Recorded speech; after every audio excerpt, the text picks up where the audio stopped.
What's good, everybody? It's getting beautiful out there. I can't lie. It's getting real beautiful out there. Um, this is gonna be a post match reaction to the Club Brugge versus Arsenal game that happened today. Um, what a game! Honestly, with how much we rotated, I felt very comfortable. Now I know Club Brugge isn't like the best team on planet Earth, whatever. I understand that, and obviously, anything short of a win would have been a major issue. I can't lie, but nonetheless, I mean, you got to think about it. Barcelona tied with this team, so they're not like some sort of like easy pushover by any means, but it was very good to get the win. I can't lie. Very good.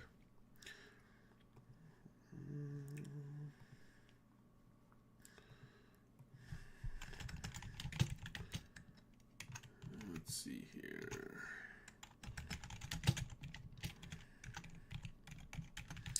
So we're gonna get into the game. Here, there's a lot of positives to come from this. I think one of the best thing that I saw was Gabriel Jesus coming back. I love Gabriel Jesus. I think he's one of the most exciting players we have on our squad.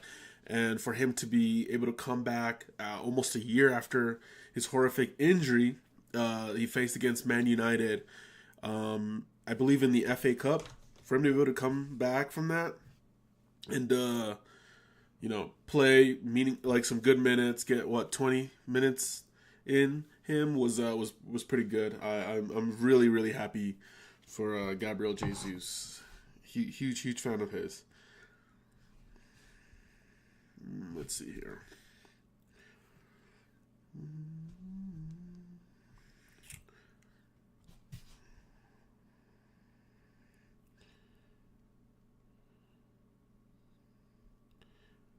Okay, let's see.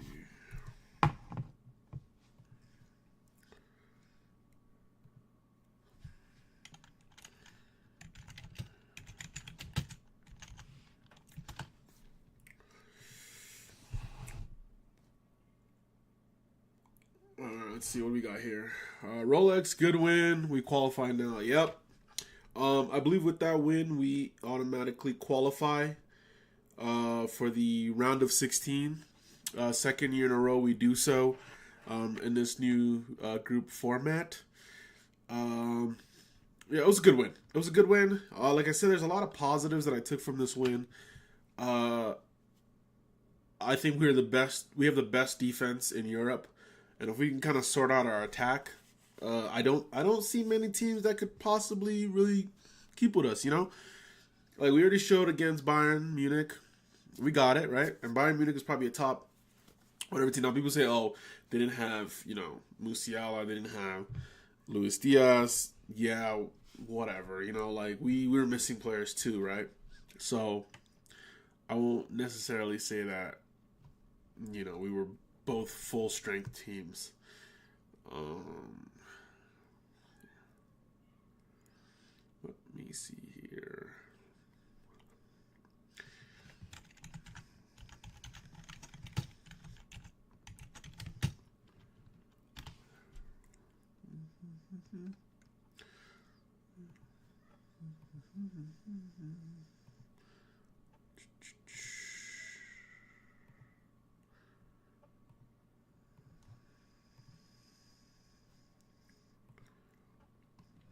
Um, Let's go six though. Gyökeres stinker. Yeah, I can't lie, man. Gyökeres was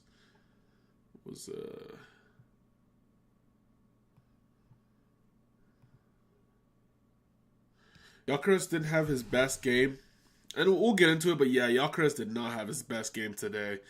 I remember last stream, I literally said you got to get some goals during this period, right? We have Club Brugge, who we just played today. You got Wolves, and you've got Everton that we're playing against. you got to get some goals in you. I mean, I know a lot of people say he didn't get service, and sure, we don't really play the for maybe for his strengths in terms of him being like a traditional striker. We've always played more with like a kind of like a false nine in Havertz, who like drops down deep and whatever. But at the same time, you gotta like mold your game towards what you're seeing, right? I mean, Gabriel Jesus came in, what, 20 minutes? He had more shots on goal than Gyökeres. Like, this is a guy who just got back from injury, bro. You have to be able to at least get a few shots in. I'm not expecting you to score every game, but like, like they give you the ball, make something out of it. You got to make something out of it. You have to. It's unfortunate. Yes, we're not giving him as much service as we should, but with the opportunities you get, you got to make something out of it. You have to make something out of it. And yeah, he didn't really have a good game in my opinion. I'll be honest, if Kai Havertz come back, Kai Havertz might get that starting spot back from Gyökeres. I can't lie.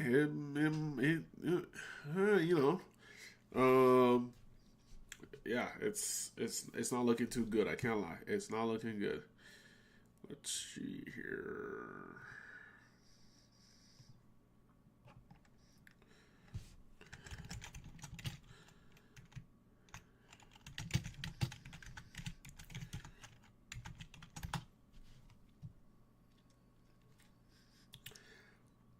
Okay, so yeah, we're gonna get into the game. Let's take a look here.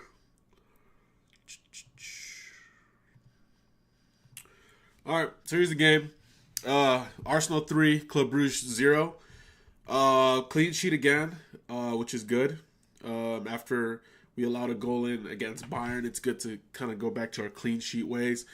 Our goal scorers was Nani Madueke, 25th and 47th. My goodness. That first Nani Madueke goal was absolute beauty. That was beautiful from Nani Madueke. Like, there's very few times where we score a goal like that, like what he did, where you just get in the halfway line, you dribble past 2 or 3 players, put it top bins like that, off the crossbar and in also. It was a beautiful goal from Nani Madueke. That's one of the best goals I've seen us score this season. I can't lie. And then obviously his second goal was a little header in the back post. Nobody was marking him. Simple, easy. And then Gabriel Martinelli. All right, first of all, Gabriel Martinelli is Mr. Champions League for us right now, man. This guy's got 5 goals in 5 games. That, like, at this point, if we're making a deep run, he could get double digits Champions League, right? Because we still got a few more games to play. I'm pretty sure he'll play, right? I think we got 2 more games to play. And obviously there's the round of 16, that's 2 games. Then the quarterfinals, if we make it, that's another 2 games. Semifinals, if we make it, that's 2 more games. He could be looking at 6 additional games. Or I guess 6 plus, yeah. He could be looking at close to 8 games more that he could score. And if he scores in every one of them, my goodness. I mean, we're looking at he might break Ronaldo's Champions League goal record, I mean, he's like the best. He's the best goal. He's got the best goal to game ratio right now, probably in the Champions League, right? Yeah, but that was a spectacular goal he scored, like that. And honestly, I need to see more from Martinelli on that, where he does the little cutback. Like, instead of what Martinelli does is he goes all the way to the byline or whatever. He goes all the way until he's about to be out, and then he tries to cross it in instead of, stopping, cutting back, and then like whipping it across or shooting it on his right foot. It's like, dude, what are you doing? Which is a stronger foot, I believe. So I don't know why he does that. Let's see here. Yeah, great goals. No goals from Club Brugge. Like I said, clean sheet. Yeah, equal amount of shots. I cannot lie, man. Club Brugge was shooting a lot, but luckily enough, we got arguably the top 10 best goalkeeper in Europe right now. I can't lie. David Raya, solid back there. I think he made 3 or 4 saves. Some of them were just really good save. I forgot what, I think it was the save where one of their players got behind and Mikel Merino was trying to like stop him, and then he shoots it and Raya stops it. Like that was a great save. I forgot what minute that was, but that was a great save by Raya. Yeah, but same amount of shots, way more shots on target. Their goalkeeper had some good saves too. The save he had, where Ethan Waneri, I thought he was gonna get his goal there. That was a great save from him. I can't lie. I'm a little disappointed because, I mean, obviously it's their opposing keeper's job to keep you guys out. But man, I really, really wish that had gone in for Ethan, man. I think he deserves a goal. He's not getting much playing time. I don't know what it is. I don't know what's going on. But with the little playing time that he's playing, I really hope that he gets goals with it, to just kind of show the kind of quality of player that he is. Yeah, so that was unfortunate, but hey, good save from their keeper, right? Good save from their keeper. Yeah. But yeah, 13 shots on target. Wow, my goodness. That is mental. Like that's a lot actually. How many saves did their keeper make? Now I think about it, 13 shots and we only scored 3. That means 10 shots were saved by their keeper. Right? Cuz or I guess maybe blocked off the line or something. I don't know, but regardless, that's a crazy ratio. Yeah. I'll be honest. People have been calling us set piece FC. We don't really score goals from set pieces. Right? Like we all 3 of our goals were open play goals. No set piece goals. So if I hear any more set pieces, set piece FC, set piece whatever, I'm like, dude, we don't even score set piece. Okay? Don't know what you're talking about. That you might be talking about Man United or freaking, I don't know, Liverpool. That's the team that should be getting the set piece label. Let's see here.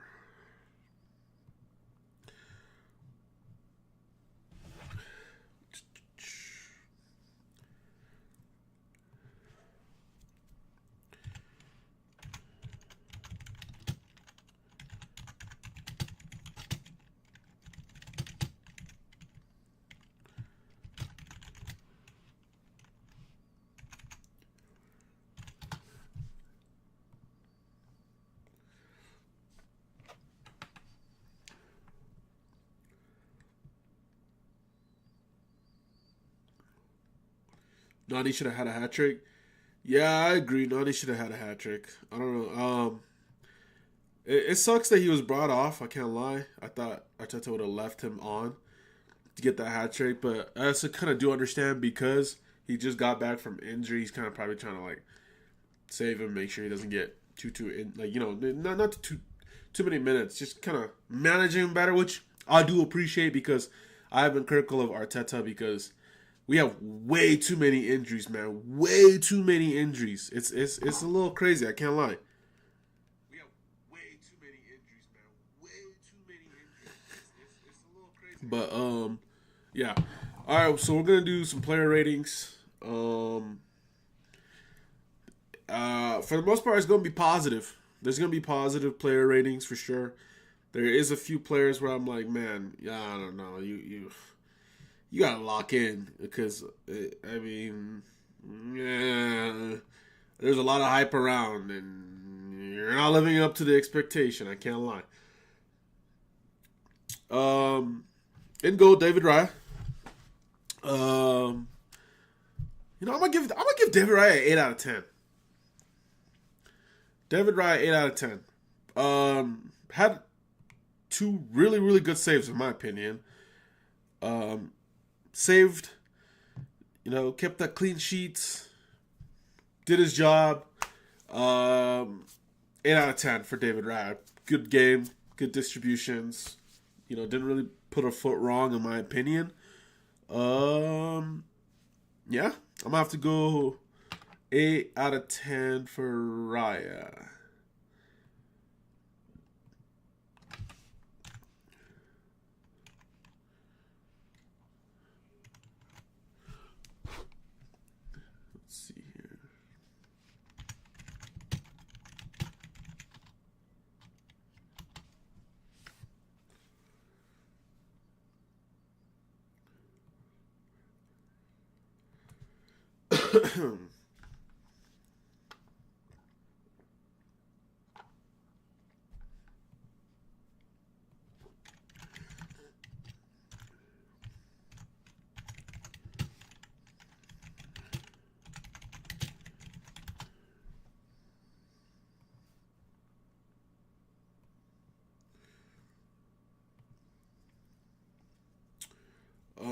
Yeah, 10 for Raya. Yeah, I agree. 8.5 out of 10. Had some good saves.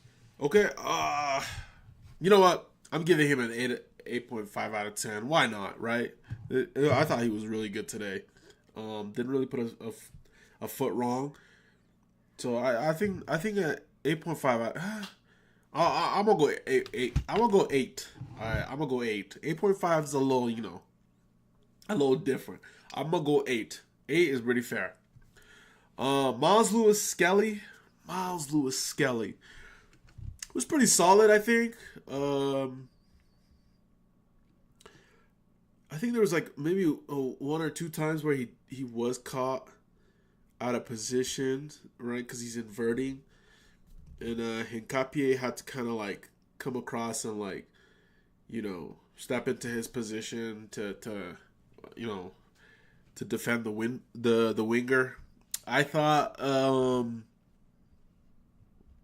he was. I mean, obviously, I'm not gonna give anybody really low scores because we had clean, especially in the back line, because we had clean sheets. I think Miles Lewis Skelly. I'll say a 6 out of 10. Didn't really do anything too crazy. Obviously, clean sheet, part of the back line. Was out of position a couple times where Piero and Capier had to kind of cover his position. I'd say that's fair.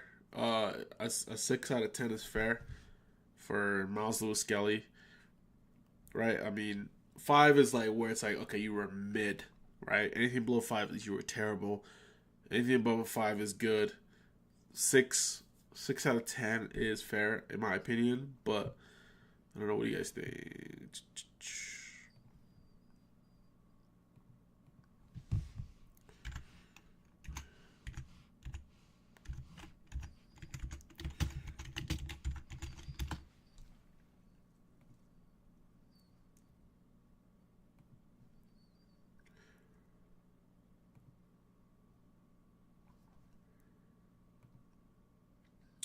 6.5 out of 10 for Miles. I'd go 6 out of 10. I feel like that's pretty fair. 6.5 is a little too high. Yeah, it's a little too high. Okay. Pierio and Capier. Beautiful. He was really good today. I know he had he was a little shaky against Aston Villa last game, but I think he's kind of settling in more. I'll be honest though. I'll be honest. I wouldn't mind putting Pierio and Capier as the left back and putting Calafiori as the center back. What do you guys? I mean, cause like I think Pierio and Capier is more of a left back, in my opinion. I don't know. Whereas Capier is kind of or sorry, I'm saying Calafiori is a center back and Capier is more of like a left back.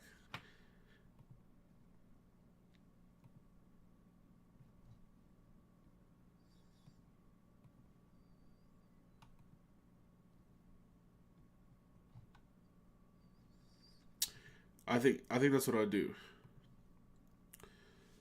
Yeah, Piero and Capier. He was good. I'm gonna give him probably a. I'm gonna give him an 8 out of 10. Capier was very solid. 8 out of 10. Yeah, very good. I can't lie. He was very, very good.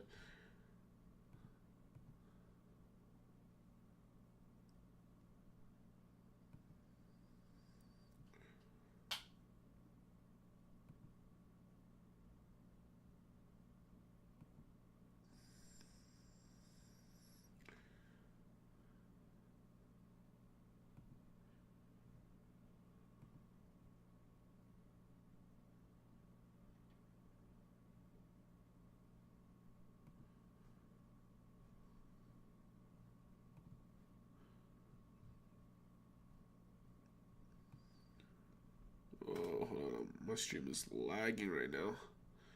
There you go. Okay. Why do I have fireworks popping off right now? Anyway, I guess honestly, is the victory. I don't know what's going on. Hold on a minute. My stream is all over the place right now.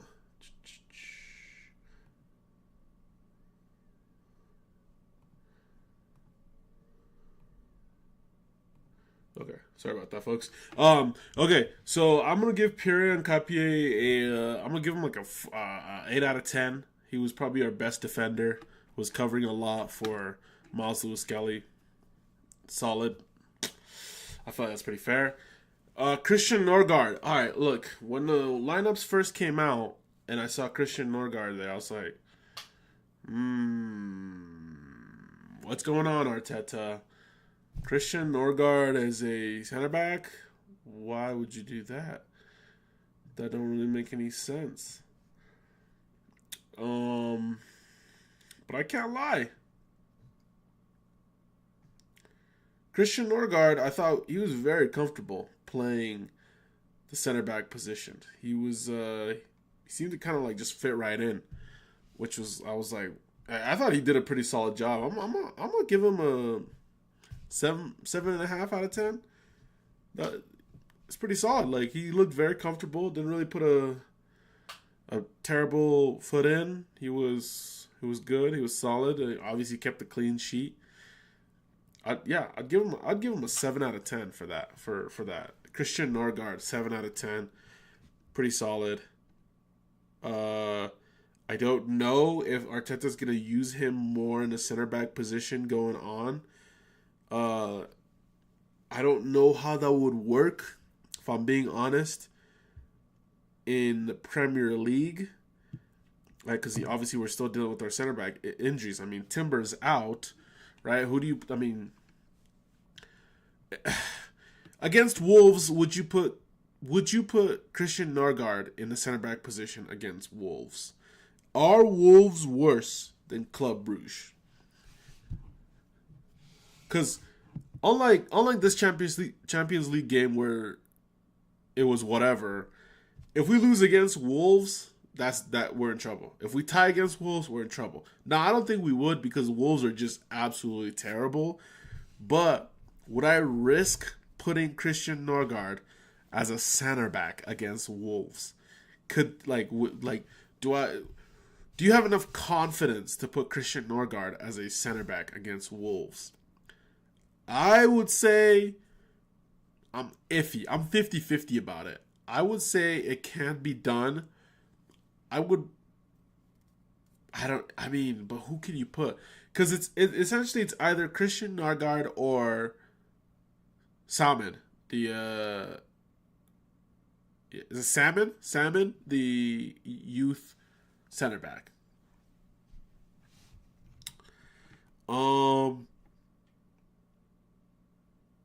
I would put Christian Norgard as a center back, actually. I think I've convinced myself. I would say play Christian Norgard as a center back. Yeah. I can't lie. We are looking so thin in the center back. But thankfully, Salmon looks pretty solid. He almost looks, the few minutes he played, he was phenomenal. I wouldn't mind putting him there, but I think you start Christian Norgard at center back and maybe put Salmon on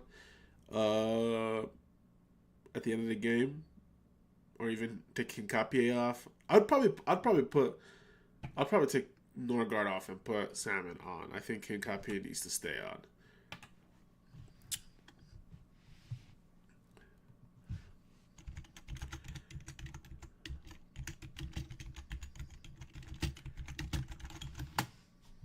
Yeah, but Christian Norgard. So I'd give him a 7.5 out of 10.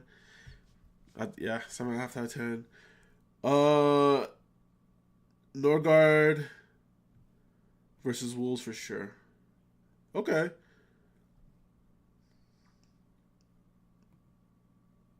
Yeah, I think he could do a shift against Wolves. Everton, that's a different story. Just because, yeah, they're much better than Wolves, and that, yeah, no, I would probably hope that Timber's back, or maybe play Calafiori in the center back position with Hincapié, and put Miles Lewis Kelly in the left. I think that's probably what you'd have to do against Everton. But against Wolves, I believe we should be able to play Christian Norgard and be solid. Benjamin White, Benny Blanco, pretty solid. I'd probably give him a 7 out of 10. Also, didn't really put a bad foot in. He was pretty solid again. I think he's slowly coming back to full fitness, and thank the Lord, he's coming back in full fitness at like the perfect time, because Timber's now injured. Who would have been our right back if Ben White wasn't playing, right? So I'm happy. I'm happy with with his performance, and hopefully he just gets more and more fitness in, gets better, and gets back to the best Ben White that we as fans know he can be. Yeah, I think 7 out of 10 is pretty fair for Ben White. Mikel Merino.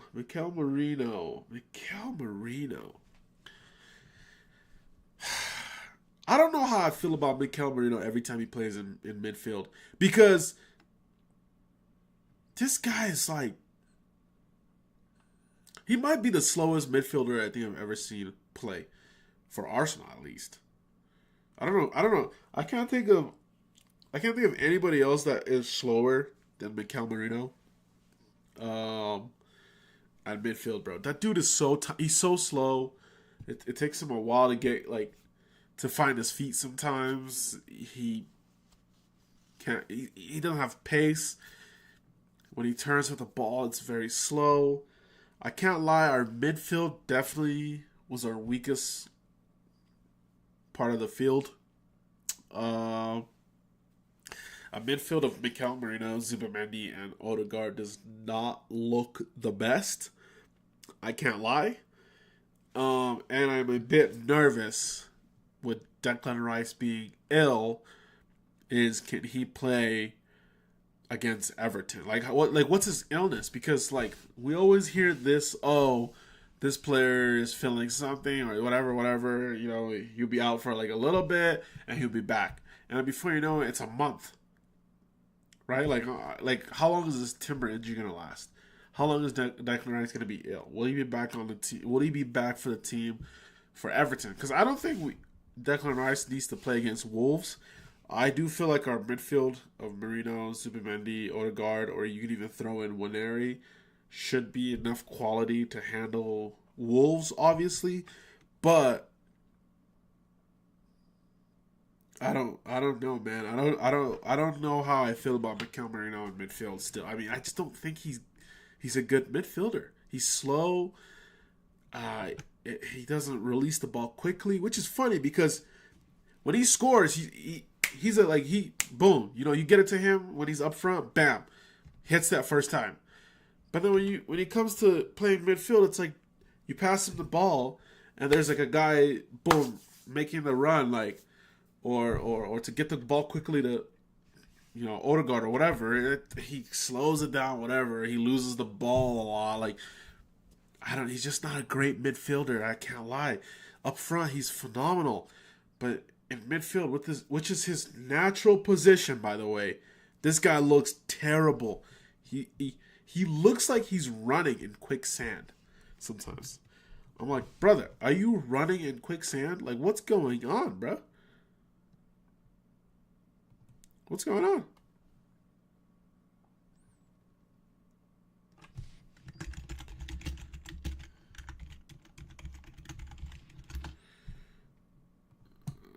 Alrighty.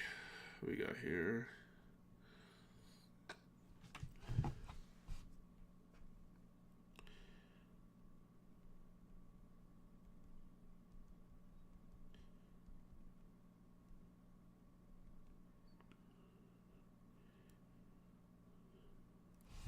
Alright.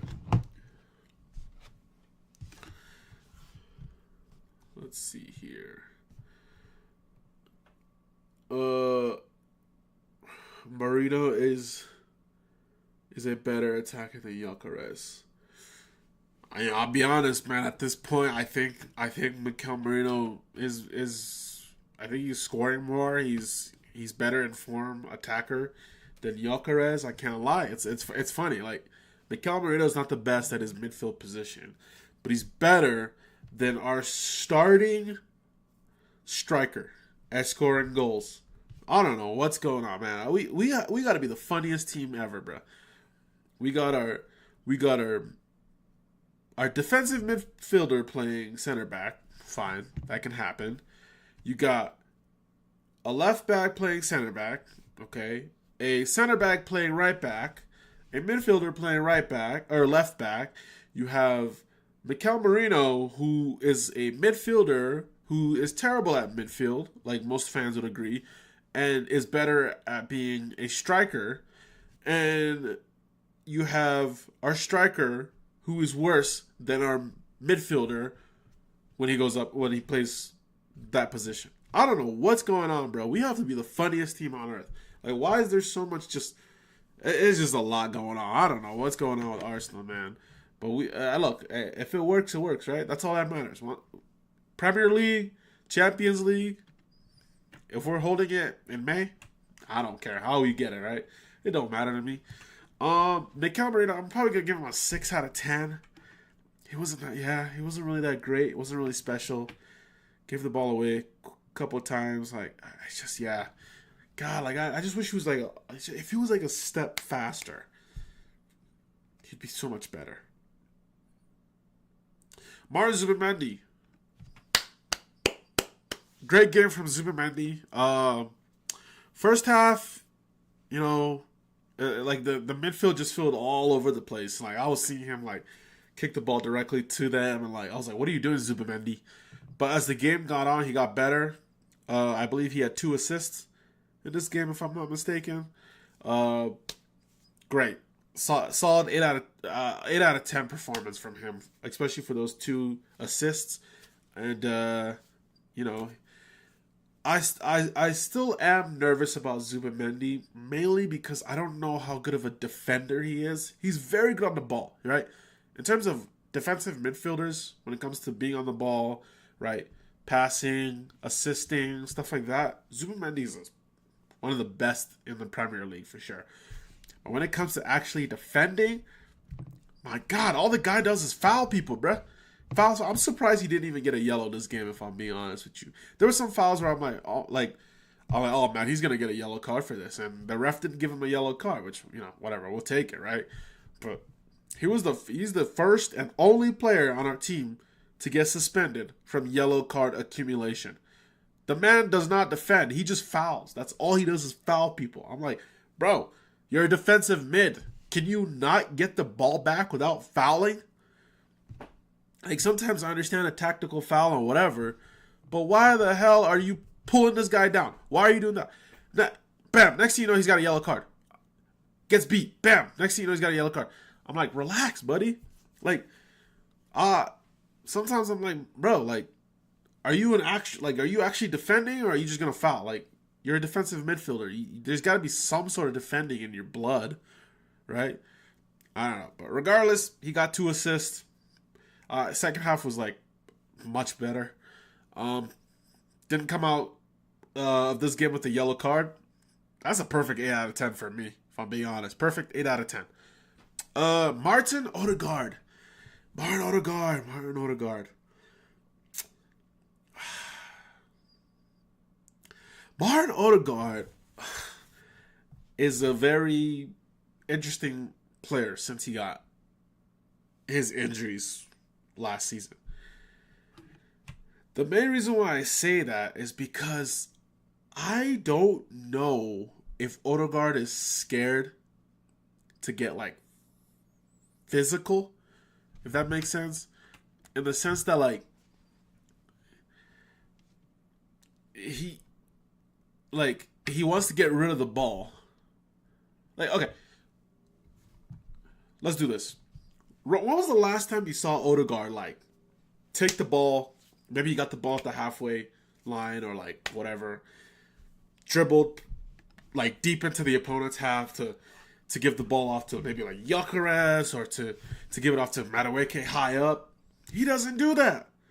The moment he gets the ball, he's looking to pass it off. He's looking to pass it off. I'm like, dude, you could dribble and drive. You're an attacking midfielder. Drive into them. So what? You might get fouled. We'll take the foul. That's a free kick right there. Instead, he passes the ball right away, and then you give it to Madueke or you give it to Zubamendi and they have to create something. And I'm like, dude, you're our main creative midfielder, right? Don't get me wrong, his passes sometimes are phenomenal. I do hate his scoop passes. Those never work. I don't know why he keeps doing that. It does not work, bro. Stop scoop passing. The only player that can scoop pass in this team is Eze. You don't know how to scoop pass. They don't work. Stop it. But anyway, Martin Odegaard, like, it just feels like he's so scared to get injured again and to get clattered or whatever that he just doesn't drive the ball forward. I forgot what this was. This was probably like it was like I think it was the second half if I'm not mistaken. Like maybe early in the second half. He gets the ball. I think it was from Ben White in the left.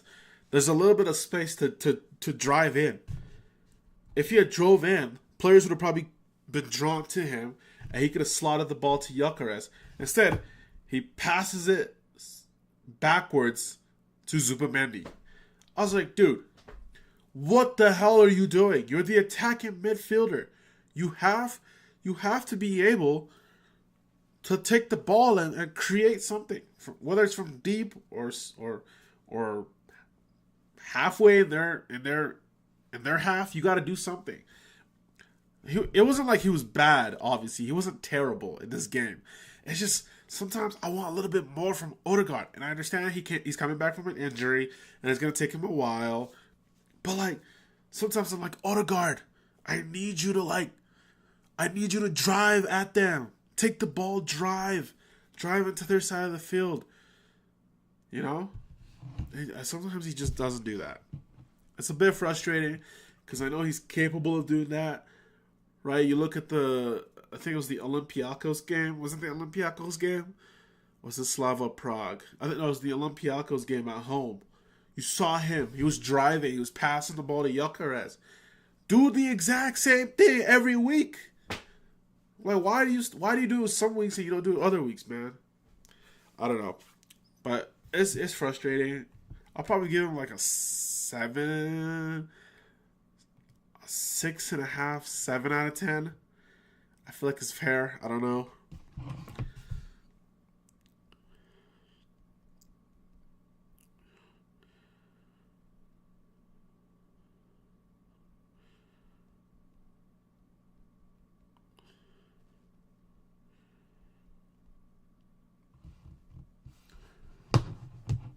I don't know. I feel like that's fair.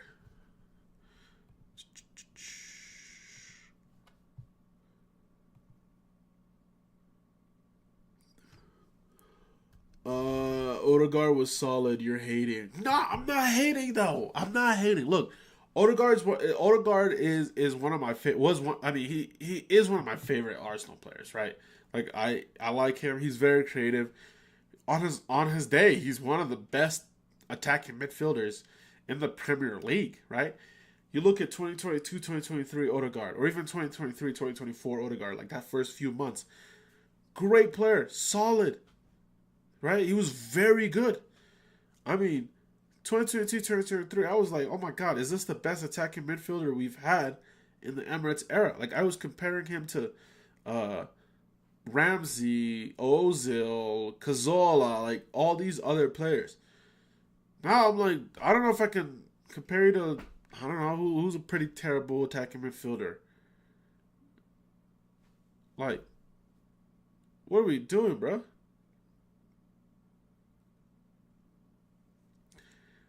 He's playing like a washed Gundogan, Gundogan or whatever. Yeah, Gundogan.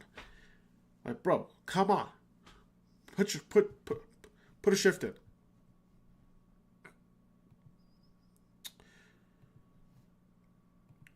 I'd give Odegaard a 7 out of 10. He wasn't bad. I just felt like he could have been, 6.7 out of 10.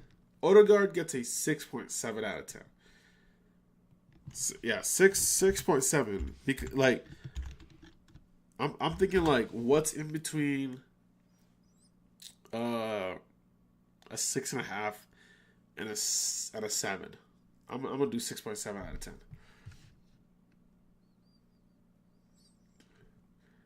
He wasn't the best.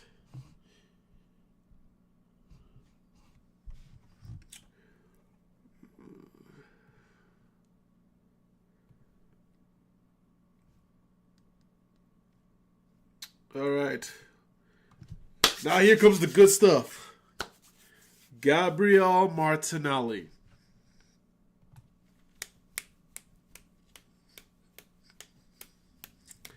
Gabriel Martinelli, bro. What a goal. What a goal. That goal was beautiful. I loved it. You saw the spin on that? Oh my goodness. That was a beautiful goal. That was FIFA-esque. Man, beautiful. Pretty solid performance outside of the goal, in my opinion.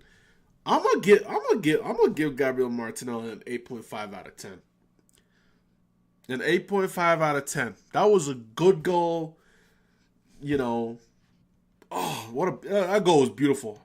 I wish I could play it on stream, but I don't want to get copyrighted. But that was a beautiful goal. Pretty solid performance outside of that. Yeah, 8.5 out of 10. I don't care. That was great. Great from him. Yeah, he's getting an 8.5 out of 10 from me. That was really solid.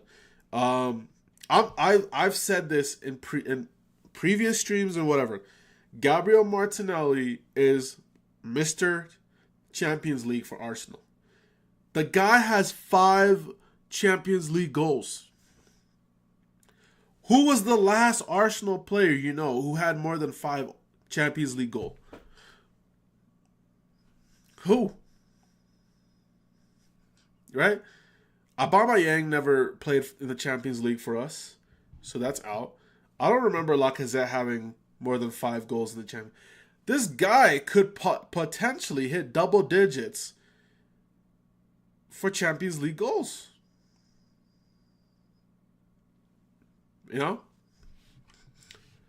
I think he could finish with double digit. If we make a deep run, right? Obviously, I want us to win the whole thing, but regardless of like quarters, if we make the quarterfinals or the semifinals, easily he would have double digit goals.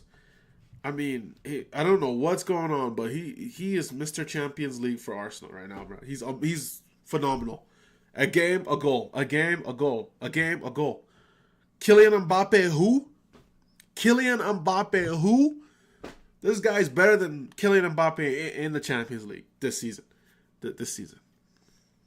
No, I don't want to cause too much trouble, but he is better than Kylian Mbappe in the Champions League this season. That's all I'm going to say. Look at the goals. Look at the goals to game ratio. Goals to game ratio.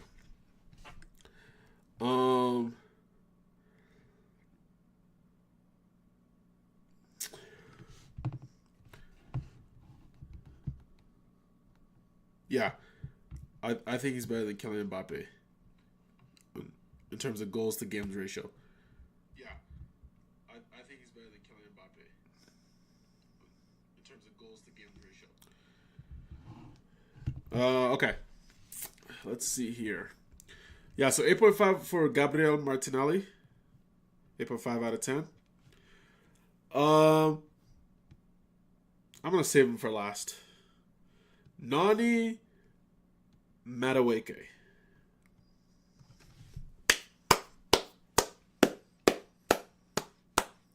Nani Madueke, that was spectacular. Honestly, I really wish Arteta would have left you in a little bit longer because I truly believe that he would have had a hat trick. I think Nani Madueke could have scored a hat trick this game. Easily. Without a doubt. Without a doubt, he could have scored a hat trick this game. Um, but you know, maybe he was just being precautionary because he just got back from injury. Yada yada yada. I understand, but my God, that first goal is the best goal I've seen us score this season, without a doubt. I'm trying to think of a goal that's similar. Like, I can't think of a goal that's similar to the goal we just scored this season, or a better goal or equivalent that we scored this season. I mean, I could think of maybe Martinelli's goal versus Man City. Trossard's goal versus Sunderland is gotta be up there. Trossard's goal versus Sunderland is probably the closest one that I can say. Like, yeah, Trossard's goal versus Sunderland is probably the closest one, right? Because I think he did put that top bins also. Um, I can't really think of anybody. Like, I can't think of any other goal score that's better than that Nani Madueke goal. Like, I'll be honest, that, yeah. I'm trying to think, what other goal? I mean, Martinelli's goal against Atletico Madrid in the Champions League this season was also pretty solid. I can't lie. I don't know if it's better than that Madueke goal though. I don't know. I don't think it is. It's definitely close, right? I mean, the one Lewis Kelly runs down the field, pass it off. He does a Thierry Henry curl around the keeper, off the post in. That's a solid one. It's that one. It's the Martinelli versus Atletico Madrid. Trossard versus Sunderland.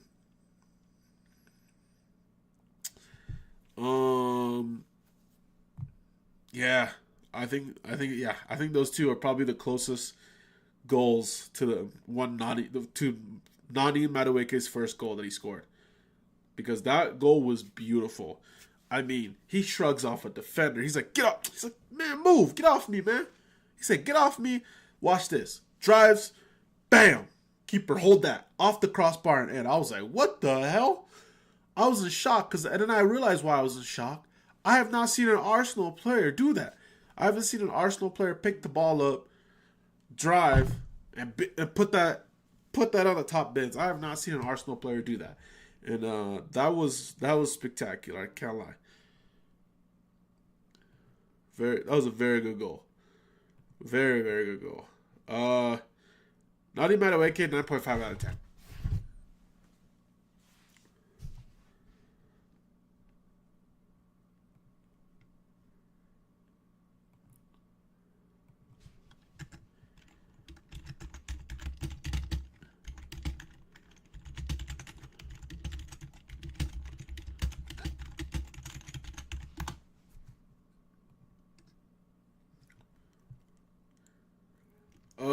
Nani, man of the match. Best goal this year. Yeah, see, that's what I'm saying, man. In my opinion, that was the best goal. That was the best goal that we've scored at Arsenal. I mean, his best goal probably of his career, if I'm being honest. I don't remember ever hearing about Nani Madueke scoring goals like that for Chelsea. Um, yeah, that was a spectacular goal by Nani Madueke. Yeah, 9.5 out of 10 for Nani Madueke. Brace, disgusting first goal. Yeah, simple. Easy. All right. The moment of truth. Victor Gyökeres. Victor Gyökeres. Oh, man. Victor Gyökeres, man. I don't know what's going on, brother. I don't know what's going on. Look, I understand that he's not getting the best service, right? And people say, "Oh, we don't really play to his strengths. We don't know how to play with a striker, all that." And some of those are valid. But Gabriel Jesus, who has been injured for a year, Gabriel Jesus has not played since the FA Cup game against Man United, January of this year. And he had more shots on target than Victor Gyökeres. Not only did he have more shots on target than Victor Gyökeres, He looked more productive as a striker than Victor Gyökeres. He was getting the ball. He was holding it better. All that kind of stuff. Now I understand that that's not Gyökeres' strong suit. But what I'm trying to get at is Victor, if you're not going to be scoring goals, right? Because this is not the Portuguese league. Hell, this was a Champions League match against a Belgium team. I was expecting a goal or an assist from you. But whatever. I understand you come from the Portuguese league, right? They give you more space, yada yada. They let you you're able to bully off your defenders, you're able to do this, that, and that. Oops.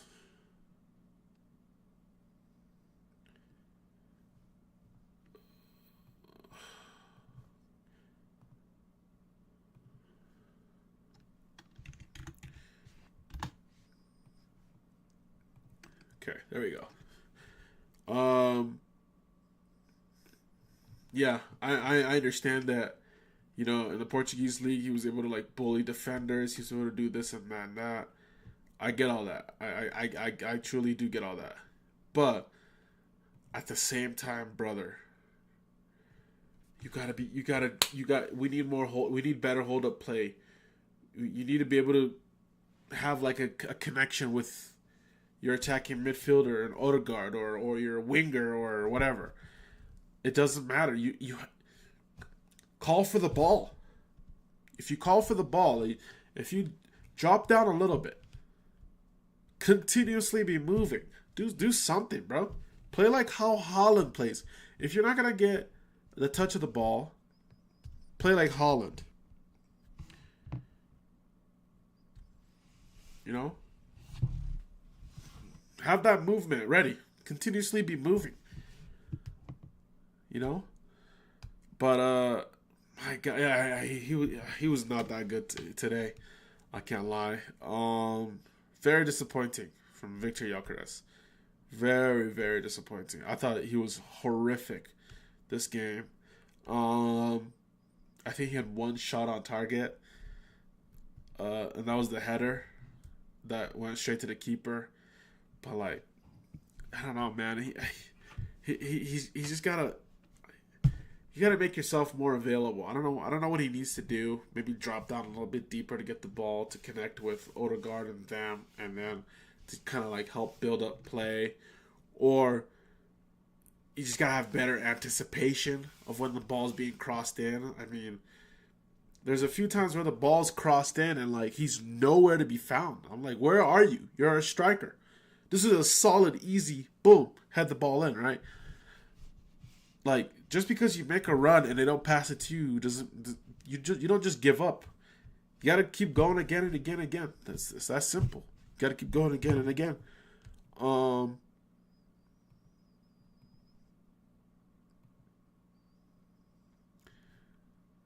Yeah, I don't know, man.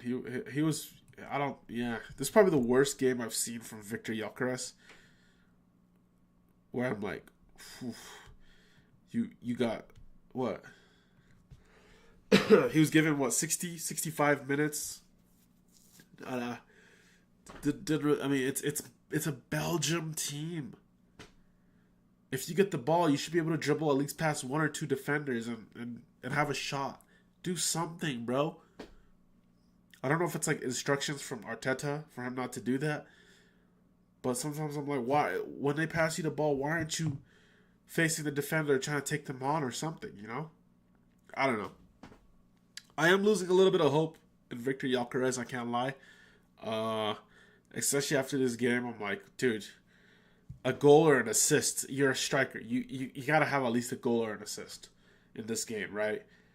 We're playing Wolves at home this weekend. If he does not get at least a goal in that game, I think it's time for you to ride the bench, especially with Gabriel Jesus coming back full strength.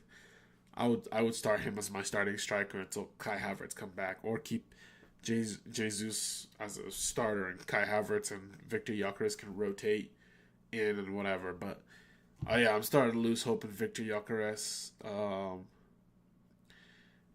I don't know. It's just a terrible fit between Arsenal and Gyökeres, in my opinion. It just feels off. It just feels like he's a fish out of water in this team, which is unfortunate because I really wanted him to succeed. I wanted him to be our version of Holland, but he's like our version of Shamak, or hell, I was gonna say Giroud, but Giroud was a better striker than Gyökeres. You know what I mean? As of right now, I would take Giroud over Gyökeres. Yeah, he's our greasy haired Shamak, if I'm being honest. Um,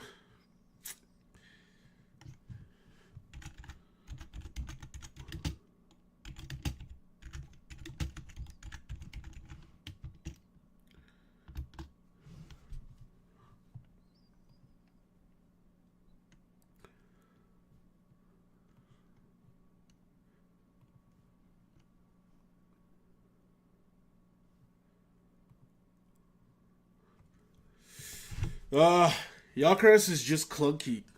Yeah, yeah. I'll be honest. The guy just he looks very stiff. He doesn't look very agile. Um, I don't know. I don't know what it is. He just he looks slow. I thought this guy was fast. I mean, I remember when we played Porto last season in the group stage, and he spun Saliba and ran. He beat Saliba, runs, hits he kicks the ball, hits the side post. I was like, man, he's fast as hell. Like this is gonna be he's a quick striker. Now on our team, I'm like, bruh, he, you're not faster than any of these defenders. You look slow. You look off it. Like you gotta hit the gym and like work on a speed or something, bro. I don't know. 5 out of 10 for Gyökeres. Terrible game. Should have had at least a goal or an assist, bro. Or even like at least a couple shots. If he had like 3 or 4 shots and the keeper saved them, I would have been like unlucky. But we see the productivity that's happening. None of that. He just seemed out of the game. Uh, I will give him the fact that he does draw in the defenders to him, just because everybody knows how dangerous he can be. I mean, he did score 100 goals in the Portuguese league over 2 years, so everybody knows how dangerous he can be, which frees up our Martinelli and Nani Madueke in the wing, right? That kind of allowed them to have that space to kind of score the goals. I mean, if you really think about it, we didn't really score goals after Gyökeres got off, so maybe that's what it could be. I don't know, but yeah, I'm gonna have to give him a 5 out of 10. Bukayo Saka, I don't know why he played this game. I felt like they should have just kept Nani in, or brought in Ethan on the wing. I don't know, whatever. Yeah, 6 out of 10. Didn't really do too much. Gabriel Jesus, I'm so happy for Gabriel Jesus. What a player. I'm so happy for him. He's been through a lot, right? I mean, everybody thought he was done. His legs are done, whatever. He comes back and proves everybody wrong. I'll be honest with you. If Gyökeres doesn't get his act together, and obviously Kai Havertz, however long his injury is or how he is after his injury, we could have Gabriel Jesus as our starting center forward in 2026. Absolutely, it can happen. And I'm not gonna lie, I'm not opposed to that idea. I think Gabriel Jesus as a center forward gives you a lot. I can't lie, he does give you a lot also in different positions. So he could play like maybe on the left or even on the right.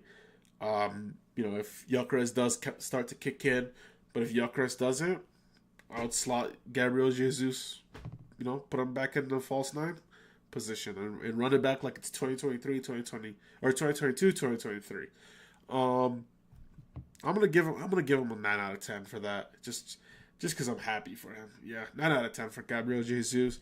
Ethan Waneri, very productive when he came in.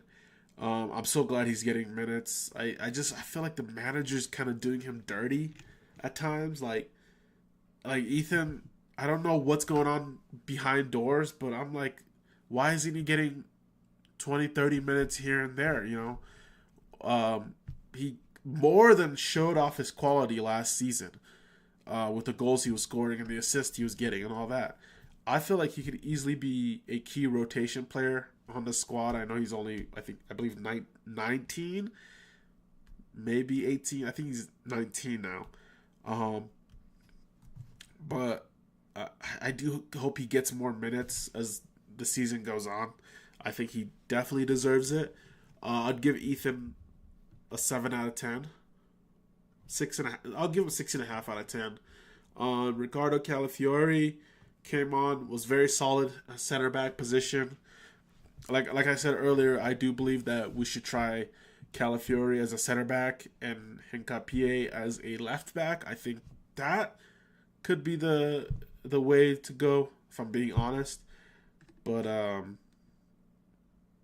yeah, Calafiori 6.5 out of 10. And then Marley Salmon. Is it Salmon or Salmon? I think it's Salmon. Marley Salmon. Very good. He looked very, very easy on the ball. Our academy is going to rival La Mesia's here very soon in terms of producing young talent, because the guy looks like he's been playing in the Premier League for the past, or even in the Champions League for the past 3 years. It's like, how are you 16 and you're that good? I'm gonna give him a 7 out of 10 for how young he was and how it didn't really change drastically how we played defensively. Yeah, I'm gonna give him a 7 out of 10 for that. And then everybody else was unused sub. We have a lot of young players on the bench here. Louis Copley, Joshua Nichols, and then obviously Tommy Sedford. So yeah, so that's my kind of like my post-match review. It looks like as of right now we don't have any major injuries. I kind of took a look at the injury report. Didn't really see anything after this game, which is a positive. I know at one stage, I believe, was it Nani Madueke was on the floor? Was it Nani Madueke was on the floor? And I was like, oh my goodness, here we go again. But I think we should be all set. Yeah, so no new injuries. It looks like I use this website right here. Watch, let me show you guys. Yeah, here you go. It's called preminjuries.com. This is the website I use to kind of see all of Arsenal's injuries. Kind of list every one of them and like what they are. So, like for example, Christian Mosquera is ankle/foot injury. And there's kind of further details, and then it gives you kind of like a potential return date. And obviously Kai Havertz, knee injury. Gabriel dos Santos Magales is a groin, hip, and pelvic injury. Ricardo Calafiori suspended. Well, okay, this is for the Premier League, obviously. He's not injured. And then Leandro Trossard, he's a calf, shin, heel injury. They believe he's going to be back on the 20th. And then William Saliba. Not entirely sure. He's currently being assessed. See what that means. Declan Rice, illness. He'll be back here in the next few days. They're thinking this weekend. Jurriën Timber, other.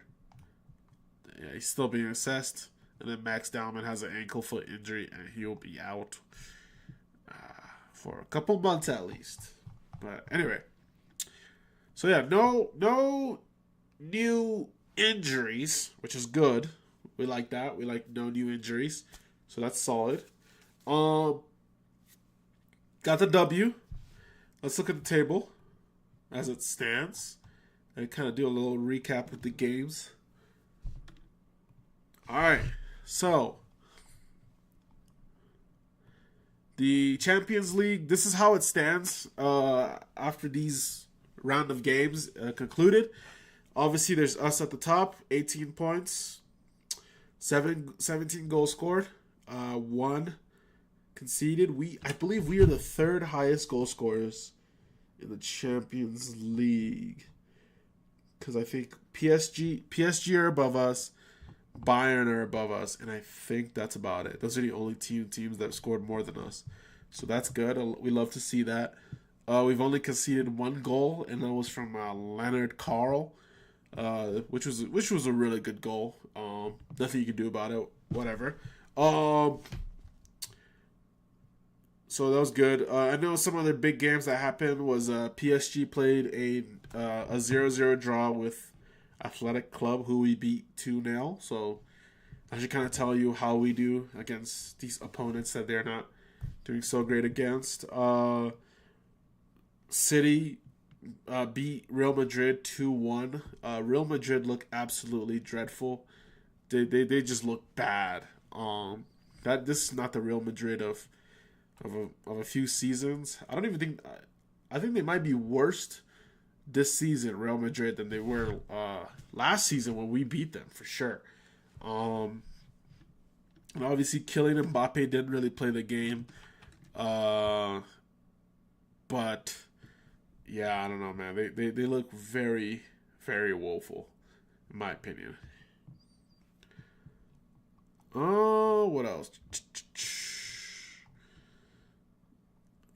Yeah, Chelsea lost, which is good. We don't like Chelsea. Liverpool scraped the win against Inter Milan. Good for them. I believe that's about it. I know Newcastle, they tied with Bayer Leverkusen today. So there's that also. So this is how the table stands. I think with today's result, we should have enough to finish in the top 8. So our game against Inter. Who else do we play? I think we play Inter and... Yeah, we play Inter and Kariat. So we play Inter at the San Siro, and then we play Kariat at home, which is nice. I don't want to travel all the way to Uzbekistan. Is it Uzbekistan? I think it's Uzbekistan. So, yeah, guys. Yeah, so that's it for today's video. I'm gonna make a video on Friday. Let me see when we're playing. I think we're playing. We play Saturday. Okay, so we play Saturday. So I'm gonna make a video on Friday, kind of reviewing the Wolves game. Just kind of giving my thoughts, potential lineups, who's available, who's not available, injuries, stuff like that. So like I said, if you guys like these videos, please like and subscribe. Small YouTube channel, trying to make it, posting Arsenal content. But I love each and every one of y'all, and have a great day. Peace.